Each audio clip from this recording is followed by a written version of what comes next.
Allez, salut tout le monde, c'est Matt, on se retrouve aujourd'hui pour notre vidéo du dimanche. Je suis seul encore une fois parce que Tilt ne peut pas être présent, il a beaucoup de travail, mais il devrait être là dimanche prochain et reprendre un petit peu plus du service pendant l'été de manière un peu plus sérieuse. Voilà. On va faire un petit point Twitter pour prendre un petit peu comment dire, l'opinion des gens et lire deux trois trucs et puis on ira sur les graphes juste après. Alors je vous ai fait un petit sondage ici sur le Twitter. Globalement, les gens sont quand même très très neutres, c'est quand même très rare d'avoir des gens très neutres sur le marché des cryptos. Généralement, les gens sont quand même plutôt à l'achat. Encore une fois, on voit que les gens sont neutres globalement et il y en a quand même pas mal qui ont peur, c'est assez rare aussi. Je pense qu'on est globalement quand même plus proche d'un bottom que d'autres choses, même si on peut encore range, voire tomber encore un peu pendant encore 2 ans et le bear market peut encore durer plusieurs années. Il faut toujours l'avoir en tête, c'est toujours possible. Mais quand même, on voit qu'on est quand même pas du tout dans un état d'esprit de parabole et même on n'est pas du tout même quand on tombe. Souvent, les gens sont en mode buy the dip, buy the dip, buy the dip. Là, j'ai l'impression qu'on n'est pas dans ce truc-là où les gens sont en mode bon bah c'est le support, faut acheter et tout. Est-ce qu'on ira plus bas? Est-ce qu'on ira plus haut? Je ne sais pas. Pour moi, j'attends confirmation. Voilà pour ça. Sinon, il y a la baleine crypto. Je sais pas si vous le savez, j'ai déjà dit 2-3 fois, je crois quand même. C'est un compte que je gère du coup, enfin que je possède. J'ai pris un SEM pour la baleine pour le relancer. On va essayer de redynamiser un petit peu tout ça avec Zone 9 et tout. Donc on y travaille. Donc n'hésitez pas à aller follow la baleine qui a quand même 60 000 followers sur le compte. Ça serait quand même pas mal. Il y a un giveaway en plus qui est en cours actuellement. Il y a 500 balles à gagner. Pour ça, vous avez juste à follow la baleine et le compte, plus un petit RT, et puis c'est gagné, tout simplement. Donc voilà pour ce petit point-là. Sinon, je voulais vous montrer le tweet de Akina, mais c'est un truc qui a montré quand même un peu partout. C'est ce que je vous parle sur les options. On voit bien qu'il y a quand même pas mal de puts qui sont achetés. Donc il y a des gens pas mal qui parient à la baisse, qui ouvrent des positions sur... ouais, c'est ça, c'est un pari à la baisse. Alors est-ce que c'est vraiment parce qu'ils sont bearish ou est-ce que c'est pour se hedger? Vous savez que les gros fonds ou les grosses entreprises qui ont beaucoup de thunes ne peuvent pas forcément acheter et vendre de manière très liquide comme nous. C'est quand même beaucoup plus compliqué. Donc est-ce que c'est du hedging ou pas? Mais toujours étant donné que la dernière fois qu'on avait ce niveau-là, c'était la crise Covid quasiment.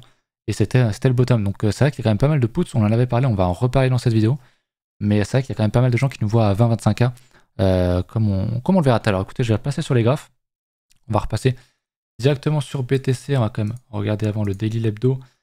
Pas trop de nouveautés en hebdomadaire. On a toujours cette bougie qui est quand même pas très belle. On verra comment est-ce qu'on close. Mais en l'état, c'est pas bullish, c'est pas bearish. C'est vraiment neutre. Pour moi, c'est clairement pas le truc le plus bullish qu'on peut voir. Surtout vu la gueule du H4. Mais techniquement, souvenez-vous, ce genre de bougie. Alors, j'ai plus le nom. Je crois que c'est marteau inversé. Je sais plus. Mais souvenez-vous. Si on commence à l'avaler à la hausse, et c'est quelque chose de très bullish. Par contre, si on la casse à la baisse, c'est pas très bon. Exemple, ce qu'on avait fait, c'était au bottom ici, vous voyez, cette bougie-là. On a quelque chose qui ressemble un petit peu. Donc je fais un petit peu la similarité. Et derrière, on l'a mangé. Et si on la casse à la hausse, c'est un rebond. Et puis on cassera tout en H4, comme vous le savez. Donc ça peut être quelque chose d'intéressant à suivre. En H4, justement, souvenez-vous, j'ai pas changé mes couleurs. Mais en gros, on avait un range entre ici. Et ici, on a cassé la hausse, on a réintégré assez vite. Donc moi, j'ai open un short ici. Je suis prêt à le close de manière assez rapide si besoin. Mais je pense que la suite logique, c'est de venir casser cette grosse liquidity pocket, comme on en a parlé la dernière fois, parce que c'est un niveau très évident. Donc ça sera ma target max ici. Est-ce qu'on ira faire un plus bas? Je ne sais pas. Par contre, si on vient recasser ce plus haut là, et qu'on vient reposer une dynamique haussière comme ceci, et je repasserai à l'achat, il n'y a pas de souci. Et on aura sans doute une bonne close hebdomadaire suivante ou encore celle d'après ou la mensuelle. Donc franchement à suivre. Quel niveau on va casser à nouveau entre les 30 500 et les 28 000 et quelques? C'est une bonne question qu'on se pose et je pense que ça va quand même pas mal bouger parce qu'on a quand même un gros range. On a eu quand même un petit peu un mouvement, mais je m'attends à encore du mouvement quand même dans les prochains jours, prochaines semaines personnellement. Au niveau de l'order flow, qu'est-ce qu'on a? On a du funding négatif, mais comme j'ai dit, c'est pas non plus quelque chose d'exceptionnel. On repasse un petit peu positif actuellement. Pour moi, c'est plus du funding neutre, donc il n'y a pas grand chose à en tirer. Au niveau des positions, on a quand même lavé pas mal de monde dans tout ce mouvement-là. Donc c'est bien. Il n'y a pas trop d'infos, si ce n'est qu'il n'y a pas, pour moi, très clairement ici, je vois pas des gens qui sont massivement en train d'acheter ou massivement en train de short. Donc difficile de se poser un opinion. C'est plus des gens qui sont en train d'être lavés du marché. Parce que si je passe en daily, je vous rappelle. Mais globalement, cette chute a fait quand même très très mal. On va le voir sur toutes les positions depuis le top. Il y a quand même beaucoup moins de positions qui sont qui sont ouvertes, donc les gens sont de moins en moins là. Et c'est pareil au niveau du funding, je veux dire, ça reste très plat quand on compare à des niveaux comme celui-ci, ou à des niveaux comme on l'a pu avoir ici, ou même au niveau des funding bear ici. On a eu du funding bear, vous voyez, on en a un petit peu là, je ne sais même pas si c'est à voir sur YouTube, mais concrètement, ça n'a rien à voir avec ça. Donc pour moi, c'est vraiment quelque chose de très neutre. Et ça montre un certain désintérêt des gens qui quittent le navire, sans doute. Donc c'est quelque part quelque chose qu'il nous faut pour obtenir un bottom, mais c'est pas pour autant qu'on va avoir un bottom ici, là, maintenant, tout de suite. Pour ça, moi, j'aimerais vraiment qu'on recasse le point pivot, mais c'est pas vraiment un pivot, mais le top à 32K. Et là, je repasserai honnêtement, très franchement bullish, sans aucun problème. Voilà pour ce point-là. J'avais parlé du coup des options, on ira voir les options juste après, pardon. Au niveau de Kingfisher, il y a des gros niveaux juste en dessous, donc pour moi c'est parfait pour mon short, comme je l'ai expliqué sur Twitter. Sur un short court terme, ça peut se faire, sinon il n'y a rien d'autre. Hein. Après ce gros truc-là, eh ben, on aura toujours ces gros trucs qui vont dominer, donc beaucoup de niveaux en dessous.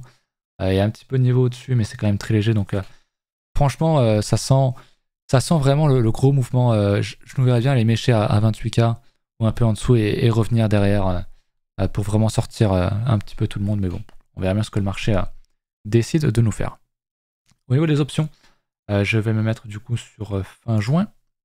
86 000, c'est énorme, c'est vraiment énorme, c'est pas souvent qu'on a ça.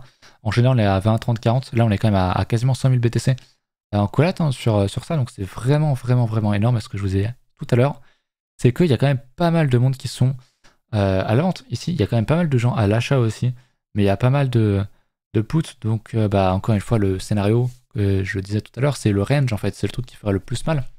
Je vous avais demandé d'ailleurs dans la vidéo précédente qu'est-ce qui ferait le plus mal pour vous, soit un gros pump, soit un gros dump, soit ça. Et j'ai l'impression que beaucoup de gens disaient le range et c'est normal, et également le pump. Il n'y a pas trop de gens qui étaient en mode si ça tombe, je suis en galère. Bien sûr que ça va l'être, mais voilà, j'ai l'impression que il y a quand même pas mal de gens qui sont entrés short ou avec un biais short. Or pour l'instant on est toujours sur un support, donc moi c'est vrai que ça me dérange un peu. J'irai pas choper un short ici en me disant ma target c'est l'EMA ici ou un niveau encore en dessous, parce que très clairement jamais j'irai short un support comme jamais j'irai acheter une résistance. C'est toujours pareil, mais j'ai l'impression que on lave petit à petit le marché, mais c'est pour moi encore une fois qui était là en 2017-2018, on n'est pas dans des niveaux de psychologie où on était sur ces niveaux. En vrai, j'ai l'impression qu'on est plus sur ces niveaux. Alors, je dis pas, moi, je crois pas du tout à un mouvement comme ceci à la baisse à suivre, mais j'ai l'impression qu'il y a quand même beaucoup moins de monde. Mais peut-être qu'on a besoin de créer encore un mouvement encore plus compliqué, encore plus dur, et d'aller réintégrer ces niveaux. Je sais pas. Mais voilà ce que je voulais vous montrer sur les options du coup. Bon, le Fear et Nikkei Index, on est toujours fier, c'est même pas la peine d'aller regarder ça. Je voulais peut-être voir au niveau de Training Light de la map pour voir s'il y a des ordres qui sont en train de se reposer en dessous de la charte pour voir si ça commence à acheter ou pas, mais j'ai pas l'impression. Je vais mettre plutôt en H4 ou dézoomer un petit peu. On a un bel ordre qui est là, qui pourrait être amené à être fill. Je vais le mettre en H4, ça sera peut-être un peu mieux dézoomer un petit peu. Voilà, comme ça maintenant on a le bottom. Il y a un bel ordre ici qui est un peu moins garni. Il y a toujours beaucoup d'ordres en dessous, donc il y a des gens qui seraient prêts à racheter ça. Hein. Ce que j'aimerais voir, moi, c'est qu'on commence à refaire des creux ascendants avec des gros ordres qui sont en dessous pour supporter le cours et supporter la tendance haussière. Donc voilà. Mais on voit que là, je suis sur quoi? Sur Coinbase, ça a quand même pas mal acheté. Hein. La descente, ça a acheté ici, ça a racheté bien ici. Ça a racheté ici aussi beaucoup de BTC. Donc potentiel de bottom plausible, honnêtement.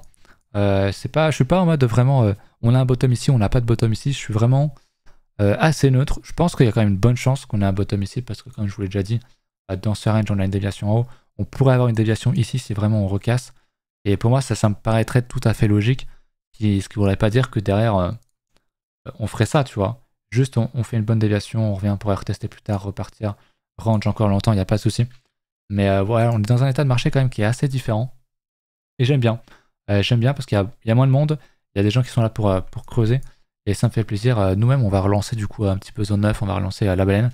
Donc je fais la petite annonce comme ça rapido, c'est pas pour tout de suite, mais s'il y a des gens qui sont toujours là, qui survivent dans le marché crypto et qui veulent s'implémenter un petit peu plus, apprendre des choses et build entre guillemets, on recherche du monde pour la baleine et zone 9, pour des gens qui pourraient peut-être écrire des trades, faire ce genre de choses. On a déjà un SEM, mais pourquoi pas, si vous avez un talent quelconque, n'hésitez pas à venir sur le Discord du coup de zone 9 et à venir nous en parler.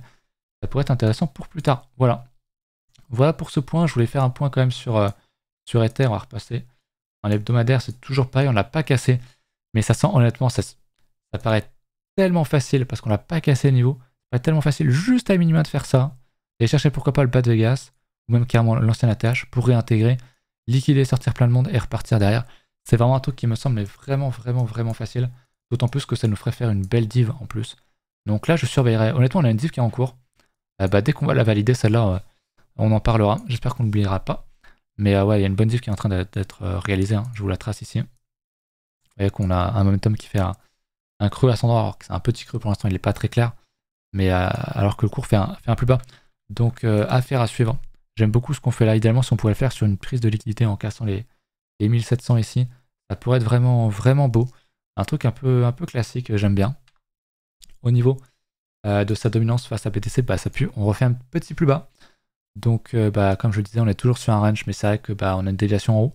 Donc la logique, c'est d'aller chercher le bas, voire même d'aller mécher ou d'aller casser. Maintenant, on est toujours en range. Ce que j'attends toujours, c'est casser ce niveau-là pour redire, ok, les alts, c'est reparti. Et pour l'instant, c'est pas le cas. Ou alors qu'on arrive vraiment plus bas, et soit qu'on fasse une réintégration en type déviation, ou alors qu'on aille plus bas et qu'on ait une structure, un signal divergence ou quelque chose qu'importe. Donc voilà pour ça. On va regarder vite fait parce que ça fait un petit moment. Quand même, je parle souvent d'Ether BTC, mais je parle pas. Un petit moment que j'ai pas parlé de la dominance, et la dominance, elle fait très très mal. Elle fait très très mal. On est toujours dans ce range, il faudrait que je fasse ça un peu plus propre d'ailleurs. Les deux bandes orange sont pas folle dingue. Mais voilà, pour l'instant, on pourrait considérer qu'on a une déviation ici. Et l'objectif, c'est le haut de range, voire d'aller faire une déviation. Pourquoi pas ensuite prendre la liquidité, réintégrer, pour ensuite repartir ou aller beaucoup plus haut. Je sais pas trop en termes de Fibon, on est sur quoi là?